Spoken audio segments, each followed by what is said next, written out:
at him crouching by the corner. The digital executioner! Get back! Put those phones down! Move out of the way, guy. Do not interfere. This boy killed Amara with fake screenshots. He must answer today. Speak! Why are you quiet now?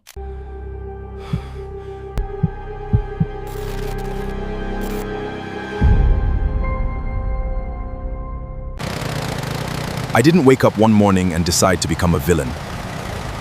That would have been too simple. My descent didn't start with tragedy.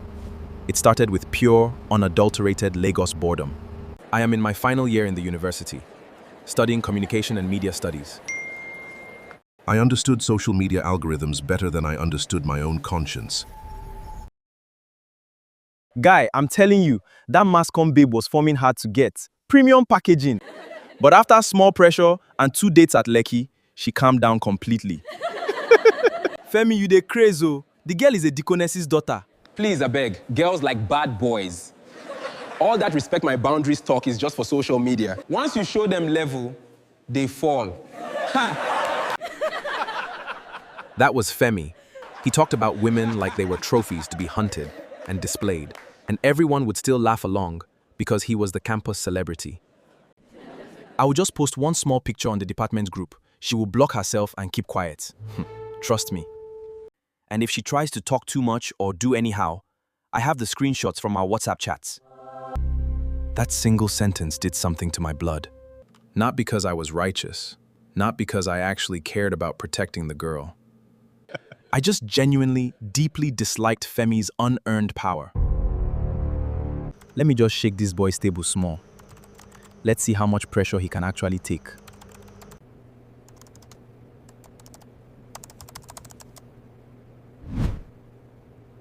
It's quite funny how Femi talks so big on campus, but some of us know he owes 3 girls huge sums, and he literally threatened one of them with leaked photos to keep her quiet. Some of you worship absolute nonsense. No tags, no names mentioned. Let the campus connect the dots themselves. Wait, is this Femi from Mascom? The one with the white Mercedes? I always knew that guy's lifestyle was somehow. No wonder. Finally! Some of us have been quiet for too long because of his cliques. Omo, drop the evidence, abeg. Don't leave us hanging.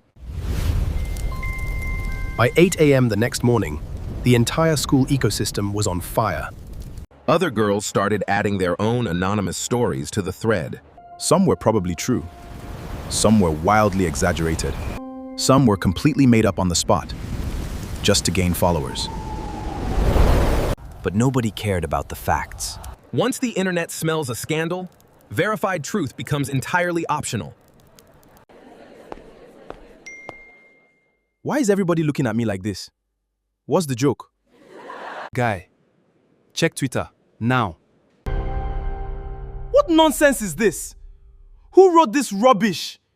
I don't owe anybody. Look at him. Campus celebrity don't enter setup. Who posted this? Face me if you're a man. Who is behind this account? I watched a 6-foot-tall, wealthy guy completely dissolve into a trembling mess in less than 5 minutes. And I felt something shift deep inside my chest. It wasn't guilt. It wasn't regret.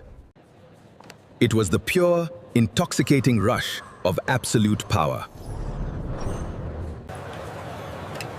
Chidi.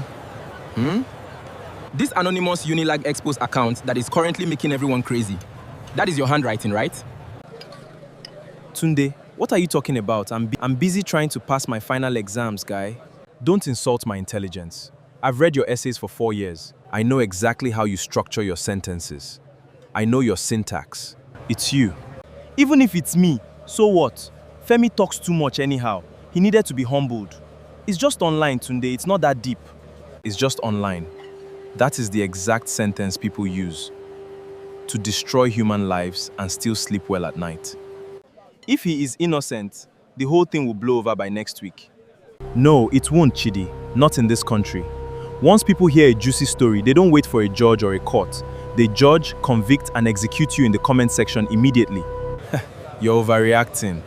You think you're just exposing bad guys, Chidi. But you are playing God. And the problem with eventually, you run out of bad people and you start inventing them. I told myself Tunde was just being a typical philosophy student. Dramatic. After Femi, I didn't stop. I couldn't. I became an addict. I wasn't doing it for money. At least, not at the start. I was addicted to the reaction. The way thousands of strangers would wake up at 6 a.m. and spend their entire day arguing over a single rumor I had planted from my bedroom at midnight. I felt like a puppet master. Then, Amara Okoye crossed my path. Amara was the absolute queen of aesthetic Lagos lifestyle content. But she wasn't just a pretty face. She anchored everything with faith. Every single video caption ended with a Bible verse and a message about working hard and letting God handle the rest.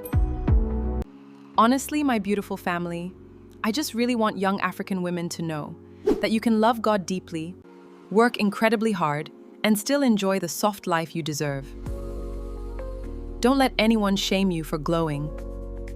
Amara was the exact kind of person the internet loves to worship, but secretly desires to tear to pieces. Because there is something about a completely perfect image that makes people deeply, dangerously suspicious.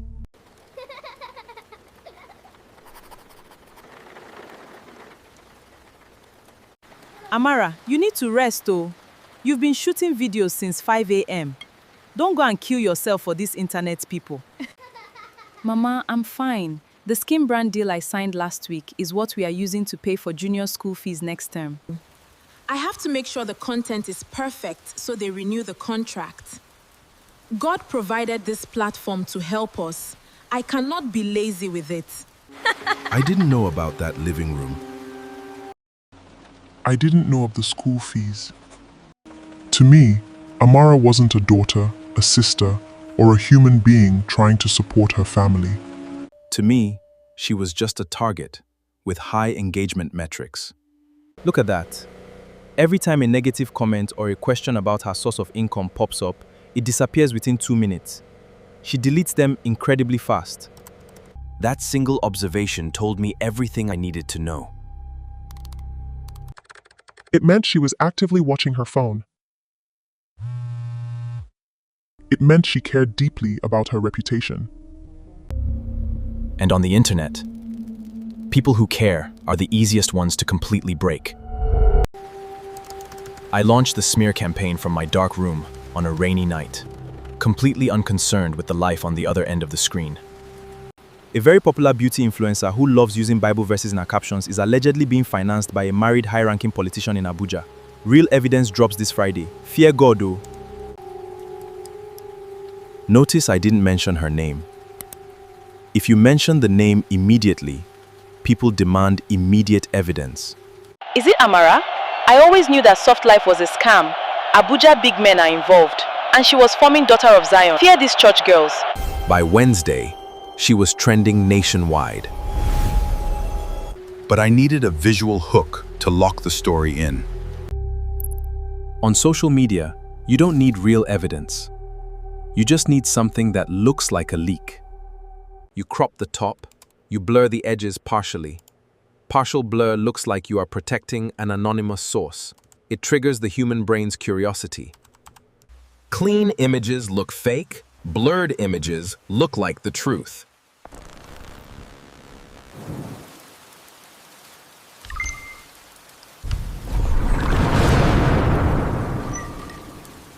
Hello? Sir, please, the brand manager for the company just emailed me. They are pulling out of the campaign. They said my name is trending for the wrong reasons. Please, I don't even know who this politician is. I've never been to Abuja in my life.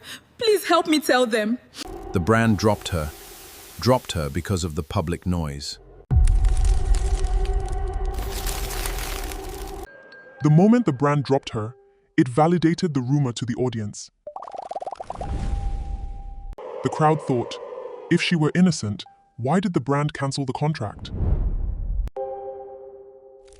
By Friday, her reputation was in ashes. Please, I am begging all of you. I don't know who is behind that anonymous page. I have never met this man privately. These screenshots are completely fabricated. I am a real human being. I have a family. I have a younger sister who looks up to me. Please, stop the messages. I can't breathe anymore, please. Crocodile tears. Return the married man's money. Clown behavior. For one single second, something heavy touched my chest. A tiny, residual spark of human conscience. But then, my phone buzzed with a massive credit alert. 500,000 naira from a rival skincare brand that wanted her slot. I buried the guilt under a fresh stack of banknotes. 3 days passed. The internet moved on. It always does.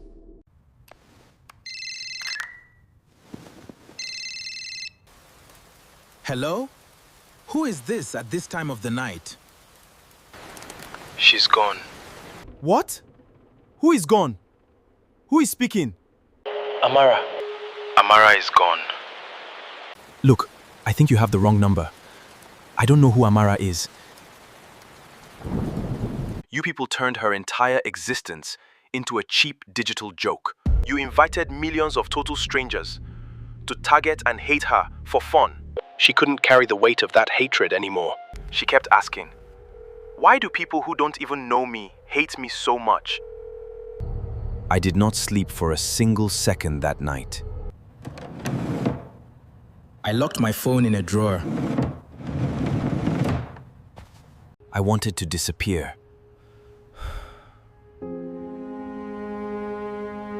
After the call, I told myself I needed to lie low. Not because I believed I had done something unforgivable. I wasn't there yet. I just didn't like the way my chest felt when the room was completely quiet. So I avoided Twitter for a few days, avoided the gossip blogs. I even muted some of my own burner accounts. You've been quiet. That girl's death shook you, Abi. You're acting like I pushed her. You didn't have to push. That single sentence irritated me so much I immediately changed the subject. A week later, the urge crawled back. I logged into one of my secure burner accounts. And there, waiting in the requests, was her message. Username, Phoenix. I've been studying your work. The wording caught my attention immediately. Not, I love your page. Not, please expose my ex. Not the usual, pathetic nonsense. I replied out of pure, arrogant curiosity. What work? You understand narrative manipulation. You know how to trigger crowd psychology in Nigeria. I want to learn. There is something deeply flattering about being analyzed by someone who sounds intelligent. Why? Because the internet is power, and power shouldn't belong only to the loud. Power shouldn't belong only to the loud. It sounded philosophical, controlled, not emotional at all. I like that. So I began teaching her. At first, it was basic. I explained timing, how posting something scandalous late at night increases virality, because the insomniacs amplify it before the morning audiences even wake up. I explained tribal triggers, how you can ignite outrage faster if you frame a story in a way that touches religion, class, or gender dynamics. I explained plausible deniability. Never accuse directly. Ask questions. Suggest. Let the mob conclude. She absorbed everything. Too quickly. Why do you blur only the corners of screenshots? Because full blur looks fake. Partial blur makes it feel leaked. How do you avoid tracing? That part I won't teach yet. You don't trust me. I don't trust anyone. Good. That means you're not stupid. That was the first time something about her unsettled me. Hypothetically, if a beauty influencer had a clean image, but secret financial support, how would you dismantle that image? I remember staring at that message much longer than necessary. If I had paid closer attention, maybe I would have noticed the pattern. Maybe I would have asked myself, why so many of her hypothetical examples sounded so familiar? Why she seemed particularly interested in influencer culture? Why she asked detailed, clinical questions about emotional breaking points? But I didn't. Because she made me feel like a mentor, like a mastermind shaping someone in my own brilliant image. We started talking outside the platform eventually. Encrypted voice apps. Her voice was calm, soft, younger than I expected. How did it feel the first time? How did what feel? When you realized you could completely ruin someone. Honestly, it felt like control. Control over what? Over perception. Over reality. Over people, right? Her correction was gentle, but it landed heavily. Over people. Why are you really interested in this? Because I've watched what happens to people who don't control their own narratives. That should have been the moment I stopped. Instead, I leaned in. As the months passed, Phoenix became my shadow. She didn't just learn, she contributed. She would send me leads, screenshots, rumors, subtle inconsistencies in the stories of local Lagos public figures. But she had an incredible, terrifying eye for human vulnerability. This one deletes negative comments at 3 a.m. That means she reads everything. That means she is incredibly fragile. I felt a strange, twisted pride reading that. She was learning. No, she was mastering. And somewhere along the way, I stopped noticing something incredibly important. Almost every major scandal I executed during that period had originated from her suggestions. She was feeding me, and I didn't even question the food. Do you ever think about the aftermath? What aftermath? What happens when the trend dies? When the crowd moves on to something else? That's not my responsibility. But you start it. That doesn't mean I finish it. You're interesting, Chidi. Why? Because you don't see yourself clearly. I tried to laugh it off. But later that night, alone in the dead silence of my room, with the generator off and only the heat for company, that single sentence replayed in my mind in a way that felt entirely invasive. You don't see yourself clearly. The day my life collapsed, I didn't get a warning. I woke up to a digital avalanche.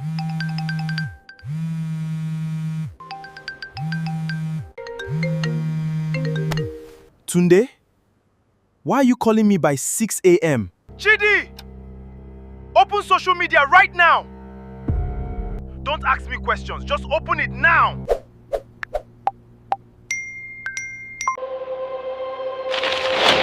Meet the digital executioner, the man who killed Amara Okoye. This is Chidi Okafor, a final year student at Unilag.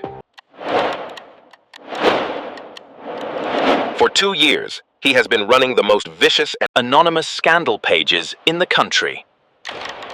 Here are his IP addresses. Here are the bank accounts where he received payments to ruin local influencers. And here is a direct audio recording of him explaining exactly how he manipulates public outrage to destroy innocent targets for fun. The audience suffers from perfection fatigue. You don't attack them with facts. You use the gap strategy. Phoenix. It was Phoenix. She recorded the entire conversation. Good morning, teacher. Who are you? Why are you doing this to me? I told you before. I am the mirror. You like watching people get publicly exposed, Chidi, but you don't like being seen. My real name is Ada. Ada? Ada who? Ada Okoye. Amara was my cousin. The room suddenly felt like it was running out of oxygen. I ran to my desk to destroy my laptop. But the screen was already flashing white. my backup cloud drives, my personal emails, my student portal. Everything was crashing, locked, and wiped out in real time. I was completely naked. When you are being dragged online, you can always close the app and throw the phone across the room. But that night, my phone didn't just contain comments. It contained coordinates. My coordinates. Chidi thought he was a puppet master. He sat in his small room in Yaba, typing behind blank profile, turning our family into cheap content for his statistics. But tonight, we are going to do a live test on accountability. Wait, she's dropping his street name.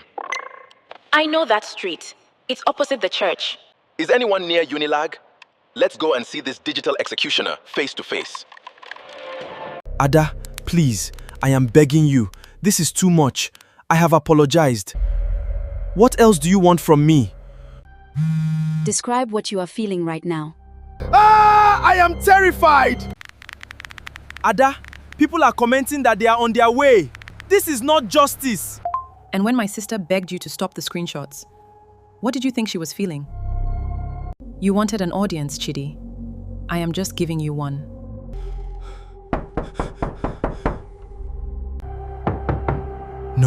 No, please, God. Is this the building? Number 14?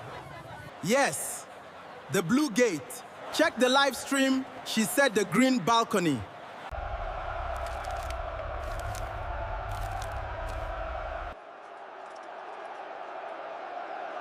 Chidi, come down! Expose other people, but you're hiding your face.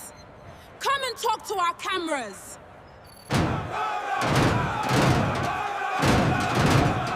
Open it, open it! The gate gave way, and with it, the last remaining illusion of my safety. I just stood there, completely frozen, listening to the sound of 50 people breathing the same air outside my compound.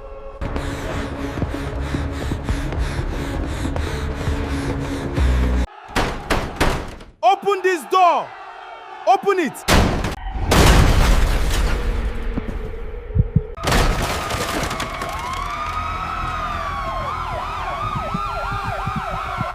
There he is! There he is! Look at him crouching by the corner.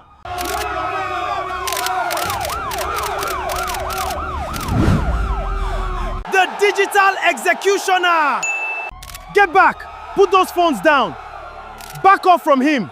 Move out of the way, guy! Do not interfere! This boy killed Amara with fake screenshots. He must answer today. Speak! Why are you quiet now? Where is all the energy you used to destroy people's lives for likes?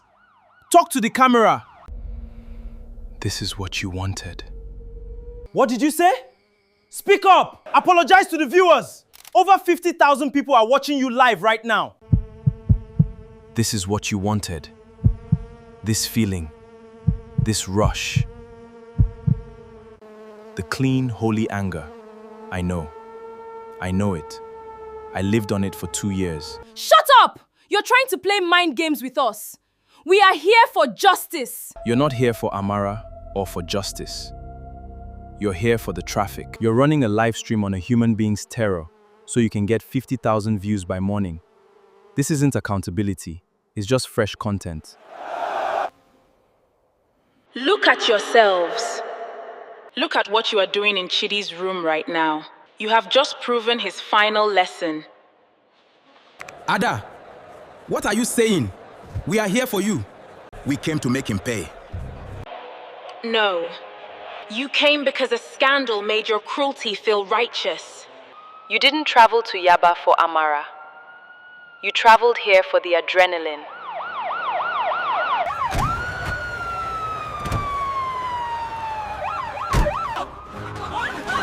Police! They are inside the compound already. Cut the stream! Cut the stream! Let's go!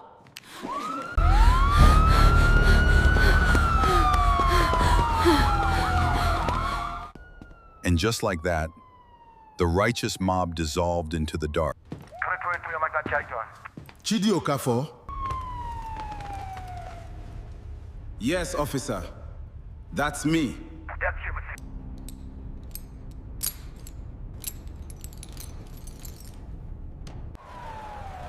As they led me across the pavement, I looked up.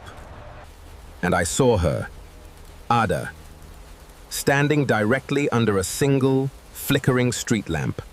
Ada, was any of it real? Was any part of your life real? The pain was real, Chidi. The destruction was real. You used me. You've become 10 times worse than I ever was. No. I just became the exact student you spent months training.